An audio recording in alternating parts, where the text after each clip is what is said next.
वाल्मीकि रामायण में भगवान राम ने सीता स्वयंवर के लिए जैसे ही धनुष भंग किया, परशुराम को इस बात का पता चला और परशुराम उस स्वयंवर की तरफ चल पड़े। ऐसा नहीं है कि परशुराम को पता नहीं था। स्वयं परशुराम वाल्मीकि रामायण में श्री राम की तरफ दृष्टिपात करके कहते हैं, राम दाशरथे वीर वीर्यम श्रूयते ते अद्भुतम धनुषम भेदनम चैव निखिलेन मया श्रुतम। हे दशरथ नंदन राम, आपके द्वारा इस शिव धनुष को तोड़ा जाना यह मैंने भी सुना है। हे वीर्यवान, यह तुम्हारा पराक्रम अद्भुत है। अगले श्लोक में वो कहते हैं, तदद्भुतम अचिंत्यम च भेदनम च धनुषस्त्वया तत्श्रुत्वा अहमनुप्राप्तो धनुर्गृह्यम परमं शुभम। आपने जो इस धनुष को तोड़ा है ये आश्चर्यमय और अचिंत्य पराक्रम है। इस पराक्रम को सुन करके मैं अपने इस परम शुभ धनुष को लेकर के आया हूँ।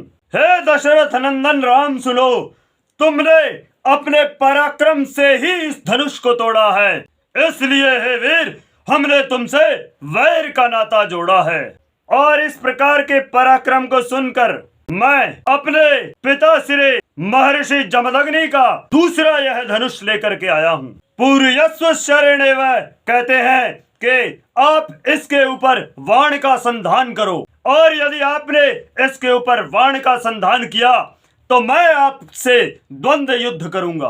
परशुराम के इस ललकार को सुन करके महाराज दशरथ भयभीत हो गए। कहने लगे, भगवान, आप तो तपस्वी ब्राह्मण हैं, आपको क्रोध शोभा नहीं देता, आप कृपा करके मेरे पुत्रों को अभय प्रदान कीजिए। परशुराम महाराज दशरथ को नजरअंदाज कर कहने लगे, शत्रु विजयी है राम, इस धनुष पर अपना बाण चढ़ाओ और मुझसे युद्ध करो, अन्यथा अपने प्राण गवाओ, मुझे अधिक न क्रुद्ध करो। अपने पिता के गौरव का आदर करते हुए श्री राम मंद स्वर में कहने लगे, हे भृगुकुल नंदन, आपने जो महानतम कर्म किए हैं, आपने जो अपने पिता का बदला लिया है, वह हमें पता है। इस पृथ्वी को क्षत्रियों से शून्य किया है, वह भी हमें पता है। आपके महान पराक्रम को हम जानते हैं। प्रभु श्री राम ने समझा कि एक तरफ तो प्रशंसा कर रहे हैं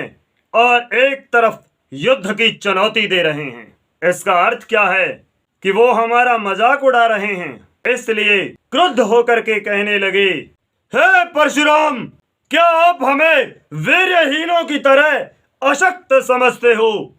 हे परशुराम, क्या तुम ये समझते हो हमने अपने जीवन में ब्रह्मचर्य का पालन नहीं किया है? भार्गव नंदन, आज तुम मेरे तेज और मेरे पराक्रम को देखोगे।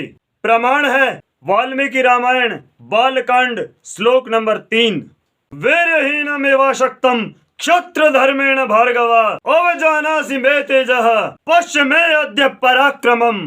क्या वीरहीन समझा हमको? हम तप संयम व्रतधारी हैं, मर्यादा के अंदर रहते हम धर्म रक्षक ब्रह्मचारी हैं। ये कहे मर्यादा पुरुषोत्तम ने परशुराम से धनुष बाण को छीन लिया, अपने महाब्रह्मचर्य बल से उस पर बाण का संधान किया। फिर बोले, हे महाप्रतापी परशुराम, मेरे धनुष पर या तो बाण नहीं चढ़ता है, यदि चढ़ता है तो हे परशुराम प्राण लिए भी नहीं उतरता है। इसके पश्चात यह बहुत ही विचारणीय बात हो जाती है। क्या एक धर्म, एक संस्कृति, एक परंपरा, एक ध्वज, एक ईश्वर को उपास्य देव मानने वाले, एक धर्म ग्रंथ को मानने वाले, एक ही जिनका आदर्श हो सनातन, क्या उनका आपस में युद्ध हो सकता है? बहुत गहरी बात है। जिस प्रकार की कहानियां प्रचलित कर रखी है उस प्रकार की वास्तविकता नहीं है। क्या एक ही परंपरा को मानने वाले आपस में युद्ध कर सकते हैं? इस प्रश्न का उत्तर अगले वीडियो में आपको देंगे। दोस्तों, अगर आपको ब्रह्मचर्य से युक्त यह बातें आपके जीवन के निर्माण में सहायक लगती हो तो कृपया चैनल को सब्सक्राइब करें, लाइक करें और शेयर करें। ओम।